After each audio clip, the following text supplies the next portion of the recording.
So ভাই লোক, finally Avengers Doomsday থেকে থরের ট্রেলারটা মার্ভেল রিলিজ করে দিয়েছে। প্রথমে যদি এই ট্রেলারটা নিয়ে হালকা করে কথা বলি, তো এই থরের ট্রেলারের ভেতর থরকে আমরা টোটালি গম্ভীর রূপে দেখতে পাচ্ছি। সেই থর লাভ এন্ড থান্ডারের হাস্যকর ভাবটা আর একেবারেই নেই। ট্রেলারের ভেতর আমরা দেখতে পাচ্ছি থরকে গম্ভীর আর ইমোশনাল দেখাচ্ছে।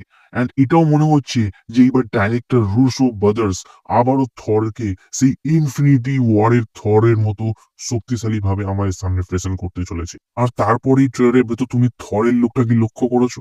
থর সেই আগের মতো আবারও ছোট ছোট চুলে ফিরে এসছে, যেটা আমরা সেই থর র্যাগনারকে দেখেছিলাম একেবারে। এন্ড তার পাশাপাশি আমরা একটা নতুন কস্টিউমও দেখতে পাচ্ছি থরে। এন্ড এটার কানেকশন বুঝতে পারছো যে থর কিন্তু আবারও সেই নিজের পুরনো ফর্মে ফিরতে চলেছে। আর রুসো ব্রাদার্স এই ছোট্ট একটা ইঙ্গিত এই ট্রেলারের ভেতর দিয়ে দিয়েছে। এন্ড তোমার কেমন লাগলো থরের এই ট্রেলারটা অ্যাভেঞ্জার্স ডুমসডে থেকে? তুমি অফকোর্স কমেন্ট করে জানাতে পারো।